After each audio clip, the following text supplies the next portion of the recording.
NS-CZ10WH6. I was given this chest freezer from my auntie. She bought it from Costco for maybe $500–600 like a few years ago, maybe during COVID, and she's only used it a very short amount of time. So it's just been backyard, and I moved it here using AI. Supposedly a 2012 CRV Honda fits it, and a modern day 2025 Pacifica, which is a Chrysler minivan, full size, fits it. You can just use AI to give you the model number, and it'll tell you if it fits or not.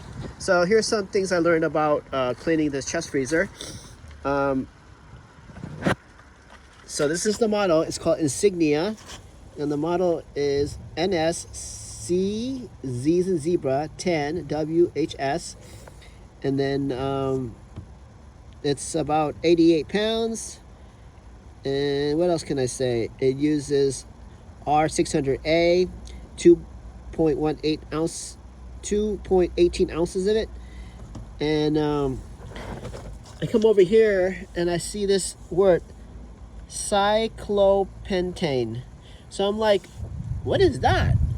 So I looked it up, and it basically is not the refrigerant gas, and the walls of this unit is not made of that, but it is a layer of gas between the materials that makes it. And why they put that word, basically, so just think of a wall. So normally it would just be a complete wall to make this foam or something like that, but it's basically a wall and a gas material in the middle, and that's that gas, like sandwich material, like a peanut butter and jelly, and it's not the sandwich. So it's the stuff in the middle. So when you look up that material, it's a gas that is not good for you to breathe, and it is fire. It can become a fire hazard if it leaks out. And I think it's like NFP 70 something, class 3 or something. Anyways, it means that if you were to chop this up or slice it up, that gas leaks out. Don't be in a closed area. So if you breathe it in, you'll get in trouble. Or if you slice it up, you decide to smoke around it, and it can be flammable. So that's that. Another thing to know is I was going to turn it like this to clean it, but I cleaned it while it was this way, like in the normal position.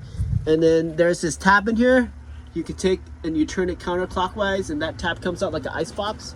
And then take off that tab, and the tabs look like this. This is the inner one, and that's the outer one. And sorry, I took that back. That's the outer one, and this smaller one's the inner one. See this little tab? It broke, so I was able to get my fingernails and untwist it and get it in there. And I might put some lithium grease or dielectric grease, so the person can open it easily next time. There's controls here, max, off, and min. But ultimately, because I could take off this this plug, I was able to clean it normally. And then I decided to flip it over to hose it off to get all of it out. And the question is, should I flip it to the left or to the right? And because I see all of this power supply and compressor, I'm assuming that that's the heavy side on all the electronics. So I decided to flip it to the right, because it will be lighter on this side, flipping it to being the base being heavier. So that's why it's like that. And just some common sense, if you want to clean it, make sure you do everything in the inside if you're going to spray it down, and then do the outside first, because while you're leaning over, you don't want your body on all the soap and things like that. And so I didn't do a perfectly good job, but it's good enough. And then hopefully it will keep our family happy for a few more years. Maybe holding fish or ice cream or anything that's kind of big. Supposedly, I didn't do any research, but deep freezers in general, there's the refrigerator, then there's a freezer, then there's a deep freezer. I'm assuming this is the deep freezer, and deep freezers are like good to keep things longer because it's really cold. And then if you're going to do a breast milk, it even keeps it longer. And so, of course, if you want to thaw something, it's going to be more difficult to thaw and takes longer. So if you're going to cook something like today and it's in a deep freezer, you're going to have to think twice just thawing it by regular means. All right, so these are all my thoughts of this chest.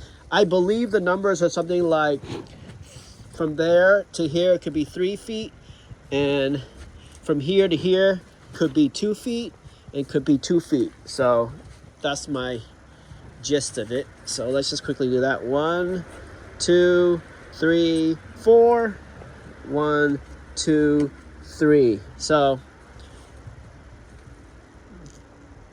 this side is shorter and this side is longer, so it's not 2 by 2. And then it's a good idea if you were to measure your hand width like this, say how you know how I just did that, 1, 2. So I would recommend that if you can do the splits like that, measure your most comfortable spot and just remember how much your hand is, because you know you always have your hand with you unless something happens, but that's the game plan. So if you can estimate how many inches that is, then you can estimate a lot of other things while you don't have a tool with you. All right, Risker out.